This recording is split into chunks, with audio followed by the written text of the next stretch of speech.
건설, 건자재, 리오픈, 뭐 화학, 정유, 조선 이런 거 스타일 ETF나 업종 ETF를 한번 같이 사보시면 어떠냐?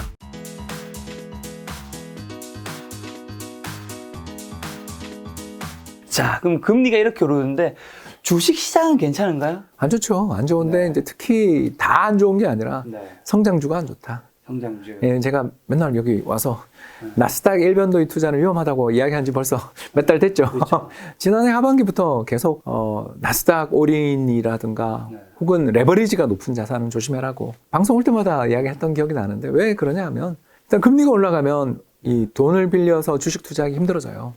제가 오늘 그 문자를 하나 받았는데 제가 주거래 증권사가 KB증권이거든요. KB 출신이라 그런 거 아시죠? 국민의 출신이니까. 아니, 친구들 때문에 아니 근데 만들어줘야 돼요. 전에 키움증권에도 다니셨잖아요. 예, 그건 키움도 갖고 있죠. 아, 네. 예, 당연한 이야기를. 그래서 늘 제가 하는 일 중에 하나가 뭐냐면 통장 분리를 꼭 시키거든요. 그래서 이건 그냥 비유입니다.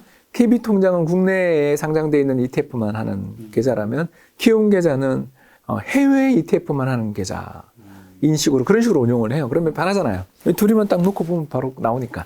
이제 그런 식으로 운영을 하고 있는 중인데 오늘 문자가 딱 날아왔는데 뭐 홍 박사님은 무슨 뭐 프리스티지 고객 뭐 이런 프리스티지? 예, 뭐 제일 좋은 거라는 뜻 아니겠어요? 뜨면서 이자가 얼마냐면 6.8% 이렇게 온 거예요. 우대 고객이 6.8이라니.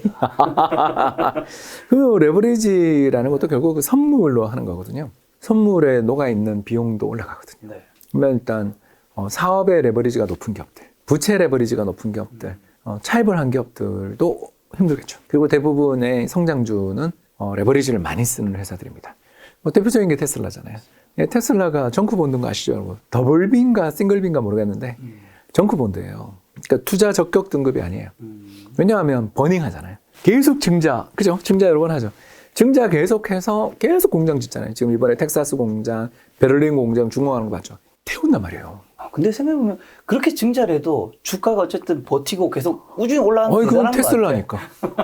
아니 이번에 상반기가 아니죠. 1분기 미국 자동차 판매, 브랜드별 자동차 판매 보니까 40% 증가한 브랜드가 딱 2개 있더라고요. 한 개 테슬라 있고. 한 개 테슬라, 하나는 제네시스. 타이거 우즈 사고 이후에 제네시스가 미국에서 없어서 못 팔잖아요. 그러니까 그 두 브랜드만. 근데 제네시스는 몇만 대 못 팔던 게 40%니까 별거 아니지만 테슬라는 30만 대, 40만 대를 팔고 있더라고요. 그러니까 이렇게까지 가파르게 성장하는 기업은 증자로 얼마든지 자금을 조달할 수 있는데 이제 문제가 레버리지 비율이 높은 또는 증자로 제때 자금을 조달을 못하는 기업들은 문제가 생길 수가 있는 거고 더 나가서 이렇게까지 그 금리가 오르는 이유는 인플레 때문이잖아요. 그렇죠. 그러면 인플레 때문에 금리가 오르는 건데 인플레가 날 때 어떤 기업이 좋아요? 자산도 많고 뭔가 이렇게 보유하고 있는 그런 지렛대가 될 수 있는 건물을 갖고 있고 토지를 그렇죠. 가지고 있고 이런 기업들이 좋잖아요. 그럼 그런 기업들은 대부분 밸류 기업들이잖아요.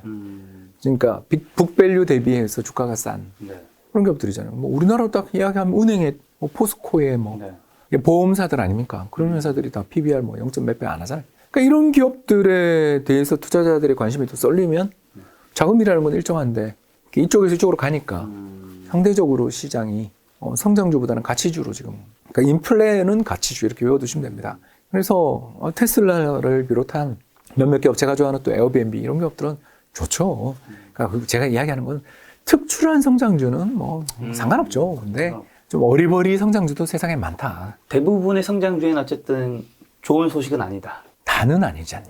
근데 방금 말씀해 주신 그럼 은행과 보험은 이제 좋게 보신다. 은행, 보험, 건설, 건자재, 리오픈, 뭐 화학, 정유, 조선 이런 거 전부 다 이게 그 가치 밸류잖아요. 밸류 주식들은 계속 좋게 보는 거죠. 저는 그래서 어떤 한 업종에 대해서 딱 올인하면서 나 이거 샀는데 왜 박사님 말씀 틀렸어요라는 분이 있더라고요. 저도 댓글은 보니까 그래서 건설주 이야기를 하시더라고요. 그래서 제가 건설주를 사라 그런 게 아니라 건설, 건자재, 시멘트 요새 급등했잖아요. 예, 뭐 예를 들어 샤시, 가구, 인테리어, 그리고 은행, 보험.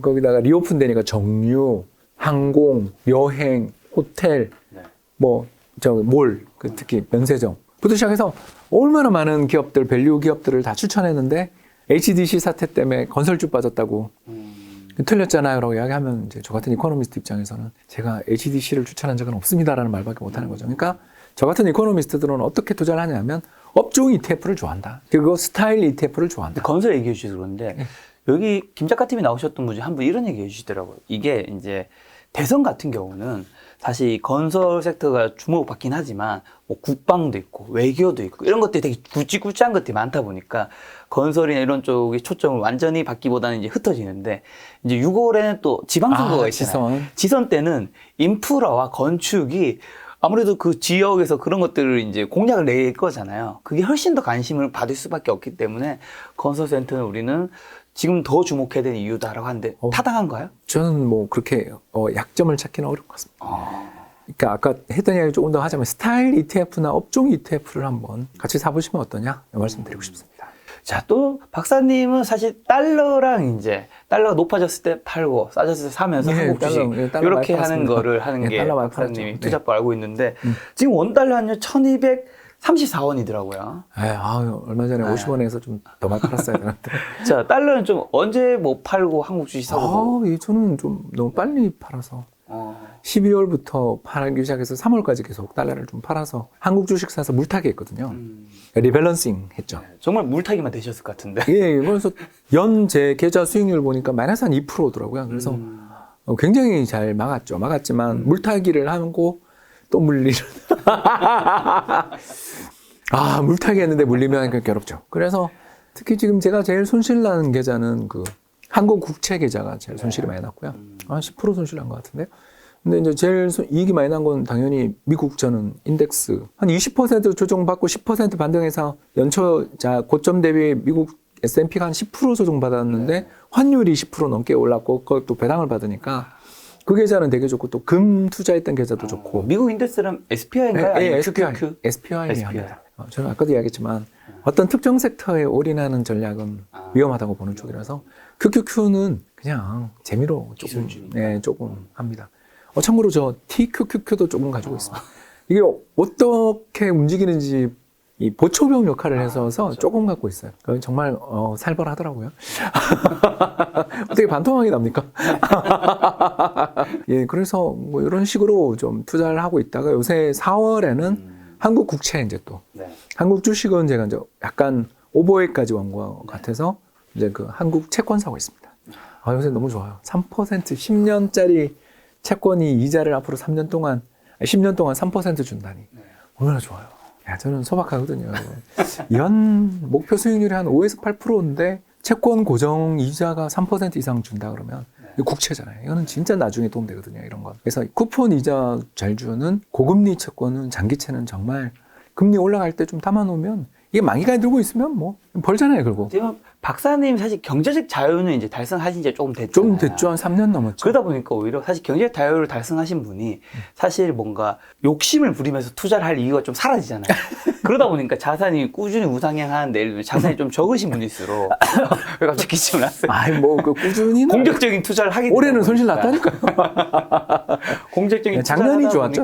저는 정말 작년이 좋았고요. 자산이 좀 적으신 분들이 더 힘들어지는 경우도 좀 있는 것 같더라고요. 작년 같은 조정장이 저희는 제일 좋은데 올해는 저희도 힘든 게 주식 채권 다 빠지니까 방법이 없는데 작년처럼 채권은 힘들고 주식은 좋은 해 이런 해는 저희들이 계속 그 주식을 팔면서 이제 채권으로 미국 국채 뭐 달러 이런 걸로 리밸런싱을 해놨기 때문에 환율 올라가니까 그냥 10% 올라가 버리니까 여기서 환차익이 그 거의 대부분 그 주식에서 손실을 커버해주고 하니까 그냥 뭐 올해는 괜찮은데 또 이대로 쭉 가다가 한 내년 정도 되면 또 좋은 장이 한번 오지 않겠나. 그러니까 이게 전쟁이 한번 끝나고 나면. 박사님 어차피 매달 뵙고 있으니까 4월에서 6월 요때만 증시에서 투자 포인트 및 뭔가 우리가 확인해야 될 변수. 보통 4월은 잘 안 빠져요. 왜 그러냐면 배당금 받아가지고 재투자하시는 분들이 있어서.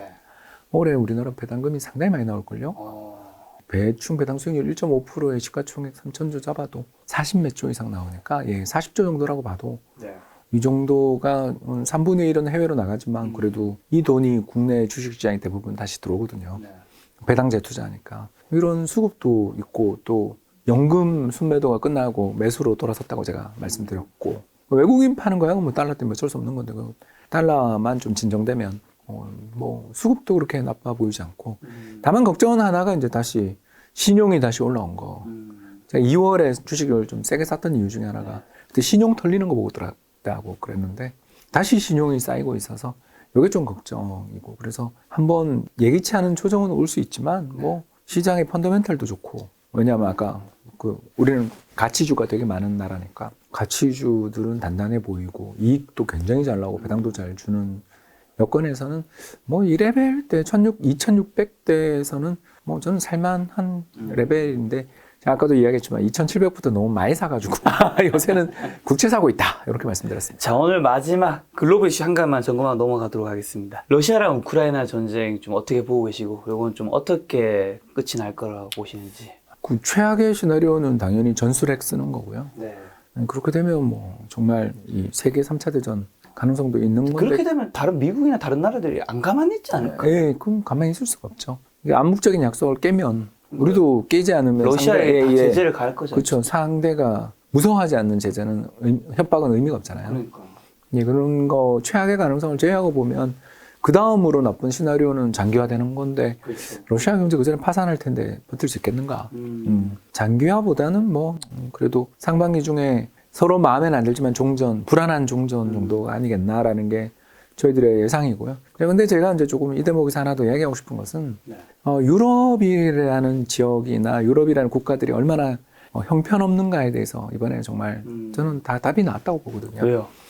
주변에 있는 나라가 특히 뭐 이런 표현을 좀 쓰겠습니다. 깡패가 하나 있는데 동네 양아치가 하나 있습니다. 이 동네 양아치가 하나 돌아다니면서 삥을 뜯고 여자애들 괴롭히고 심지어 성추행도 하고 있는데 멀쩡하게 생긴 동네 어른들이 그걸 그냥 방치하면 깡패는 더 설치게 되거든요. 그러다가 백주대낮에 심지어 여성을 그렇게 했다.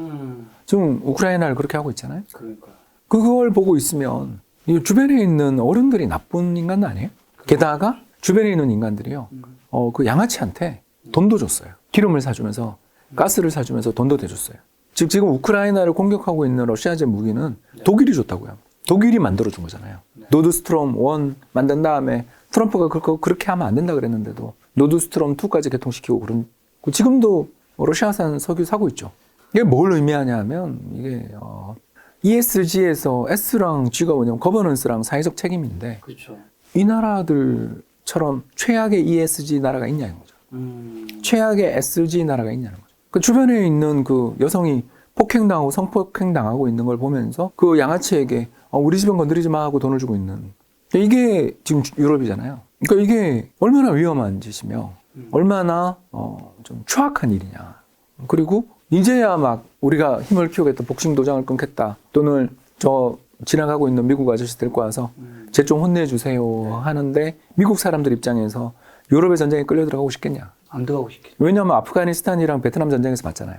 그 나라 국민들이 떨쳐 일어나지 않는 전쟁에 개입해서 이기기 힘들어요. 아무리 초강대국이라 하더라도 그 나라 국민들이 모두 미국의 개입을 싫어한다. 미국은 거기 들어와서 수모를 겪을 이유가 없잖아요. 자기들을 지지하는 사람들한테 스스로 떨쳐서 싸우겠다는 의지를 가지고 있는 사람들한테 지원해도 전쟁이라는 게 이기기 어려울 때가 많은데 아프가니스탄이 뭐 대표적인 거 아니에요? 철수하자마자 바로 카불 함락되는 거 봤잖아요. 그걸 눈앞에서 본 미국 사람들 입장에서 유럽에서 전쟁이 나고 유럽에 강제 강간 수용소가 생기더라도 유럽에 군대를 파견할까? 결국 유럽이 스스로 무장하지 않는 한 앞으로도 계속 이런 일이 반복된다라고 가정하면 이 유럽이라는 지역, 유럽이라는 경제, 유럽이라는 번역은 이게 별로 미래가 없는 거 아닌가? 그러면 장기적으로 달러는 계속 기축통화 또는 국제적인 어떤 그 지위 자체가 사라지긴 어려운 거고 유럽 시장이라는 거에 대해서 우리가 싸다는 거 말고 지금 이제 그러니까 우리가 일본 시장을 볼 때 했던 이야기 있잖아요. 싸다. 그것 말고 이제 뭔가 매력이 있는가. 그런 것들을 이번에 또 한 번 느끼게 된 저야 유럽에 대해서 그 특히 재정위기부터 시작해서 환율의 미래 이런 책을 쓰면서 유럽 경제가 굉장히 가지고 있는 아주 고질적인 문제들에 대해서는 알고 있는 사람이지만 이번에 더 바닥의 바닥을 본 거 아니냐. 특히 독일의 메르켈이나 메르켈 이전에 있었던 독일 수상이 지금 러시아 가즈프롬 이사잖아요. 정말 지금 우크라이나를 침공하고 여성들을 강간하고 있는 그 군대를 먹이고 입힌 건 독일인들이다. 그럼 독일도 그 패거리 아니냐. 가해자로. 그렇게 봐야 되는 거고 그걸 오명을 싣기 위해서는 앞으로 무장을 해야 되고 자기들도 손에 피를 묻힐 양아치를 혼내줄 수 있는 태도를 가져야 되는데 과연 그렇게 갈 수 있겠는가? 당장 프랑스 대선만 봐도 지금 저러고 있는데 러시아를 대놓고 지지하는 마리 르펜이 2등이잖아요. 저는 묻는 거죠. 그런 걸 보고 있으면 앞으로 우리가 가야 될 길은 미국 입장에서 우리를 어떻게 볼 것인가? 떨쳐에 일어나는 세력인가? 거기와 선을 긋는, 그리고 일단 맞는 한이 있어도 싸우고 있는, 여성을 보호하기 위해서, 국민을 보호하기 위해서 싸우고 있는, 그래도 용기 있는 중학생, 고등학생 정도 되는 책임이냐? 그럼 도와주겠죠. 그러니까 지금 우크라이나를 보면서 대만 걱정하는 사람 많잖아요. 대만 다음은 어딜 것인가? 뻔히 보이잖아요. 그렇지 않습니까? 평택에 있는 미군 부대가 얼마나 싫겠어요, 그 국가는. 우리 이런 것들을 생각해 본다면, 이제 세계화, 국제화의 시대는 이제 끝나고, 스스로 고립을 자초하는 저쪽 블록들, 깡패 블록들에게 우리는 어떻게 대응을 해야 되는가, 그리고 그쪽과 사업을 하는 거에 대해서 한 리스크들은 이제 상당히 장기적인 요소일 수도 있다. 이런 고민들을 하는 거고, 그러면 자산의 배분에 있어서는 유로도 좀 사고 싶은 생각, 너무 약하니까 사고 싶은 생각 좀 들지만, 그래도 그냥 글로벌 분산 투자 정도로 그냥 생각해야지. 싸다고 사기에는, 마냥 사기에는, 작년 제가 중국 증시 싸지만 들어가기는 무서워요라고 제가 몇 번 이야기한 것처럼, 좀 유럽도 국골이 난 게 아닌가, 그런 걱정을 하게 됩니다. 자, 기축통화가 지금은 달러잖아요. 예. 근데 G2 이제 중국이 계속해서 위상이 올라오고 있는데, 중국이 위안화가 그 기축통화를 나중에 시간이 지나면 그걸 좀 흔들 수 있는 가능성도 있나요? 있죠. 그건 뭐. 근데 그 기축통화의 패권은요, 누가 뺏은 게 아니고요. 대부분 기축통화를 갖고 있던 나라가 무너지며 내려놓은 게 많습니다. 그리고 대표적인 게, 그 스페인의 페소 패권도 그랬고, 또 네덜란드의 길더 패권도 그랬고, 영국의 파운드 패권도 그렇고, 이 나라가 다 그 전쟁에 지거나 경제가 붕괴되면서, 그러니까 너무 해외에서 들어온 막대한 금을 그 인플레이션으로 연결되거나 하면서 경제의 경쟁력을 잃어버리는 과정에서 기축 통화를 더 이상 유지할 수 없는, 순도가 유지되는 그런 금화를, 또는 지폐를 가져오면 금으로 언제든지 환전해주는 그런 시스템들이 무너지면서 스스로가 그 시스템을 유지하는 데 실패하면서 새로운 대체 통화들이 부각된 면이 있어서, 저는 미국이 달러를 기축 통화의 자리에서 내려놓고 싶어 한다는 생각은 좀 많이 들어요. 왜냐하면 미국 입장에서 우리가 그냥 나랑 친한 나라 몇 나라하고만 무역하고 잘 살면 되지, 왜 굳이 뭐 다른 세계의 전체 이해에 맞춰서 우리가 희생할 필요가 있냐. 뭐 가장 대표적인 사례 하나 이야기하면 2020년 3월 19일 날 미국이 8개 나라랑 통화사업해 준 거 혹시 기억나세요? 그거 안 해줘도 되는 거였는데 해줬죠. 왜냐하면 미국은 한국 원이나 스위스 프랑이 필요하지 않잖아요. 기축통화니까. 그런데도 스왑하면서 자기 달러를 공급해 줬죠, 우리한테. 그리고 환율 급등이 끝나고 그때부터 주가가 더블 났잖아요. 그러니까 이런 사례에서 보는 것처럼 미국은 글로벌 이해 또는 글로벌 평화, 뭐 군 이해 관계에 대해서 자기들이 피도 흘리고 또는 어떤 개입을 통해서 금융적인 손실도 좀 져주면서 리더십을 확립해 왔는데, 지금 이번 사태를 보면서 유럽이 그렇게 우리가 리스크를 지면서 도와줘야 될 신뢰할 만한 파트너인가에 대해서 신뢰를 잃어버렸다면, 우리는 그냥 우리나라만 보고 정책을 펼칠 거고, 딴 나라에 무슨 생각 나더라도 나는 상관없고, 달러도 줄 생각 없고, 우리는 경상흑자할 거야 해버리면 달러 패권이 무너지고 아노미가 올 수도 있는 거죠. 그게 위안화가 뭐 영향을 한다라는 게 무슨 의미가 있는지. 그런 식의 그 전쟁에서의 승패처럼 금융의 역사를 생각하시는 분들도 있지만, 그건 판타지 소설에 가까운 거고요. 현실은 그 권력을 쥐고 있던 나라가 내부의 붕괴 또는 통화 가치의 하락 또는 금융 시스템에 있어서의 어떤 붕괴, 이런 걸로 스스로 내려놓은, 특히 처칠이 그 1925년 근본이제 복귀하는 과정에서 영국이 4년 만에 근본이제를 포기하고, 그래서 스스로 영국이 기축통화 패권을 내려놓은 면도 있었거든요. 그런 것들은 역사 속에서 보면은 누가 뺏었다고 말하기보다는 스스로 그 왕좌를 내려오는 게 훨씬 더 편해서 내려왔다, 이렇게 볼 수 있는 거죠. 알겠습니다. 다음 달에 또 박사님 만나 뵐 텐데, 시청자분들에게 마지막으로 하고 싶으신 말씀 있다면? 예, 힘든 장이 이어지고 있습니다만 저는 힘내서 사고 있다. 이 말씀 드리고 싶습니다. 여러분 화이팅입니다. 또 박사님도 유튜브 채널 하고 계시잖아요. 그렇습니다. 채널명이 어떻게 되셨죠? 예, 홍춘욱의 경제 강의 노트입니다. 구독과 좋아요 부탁드립니다. 네, 박사님의 또 이야기 또 밀도 있게 보고 싶으신 분들은 이제 홍춘욱의 강제 강의 노트 찾아가셔서 보시면 될 것 같고, 제가 고정 댓글 남겨놓도록 하겠습니다.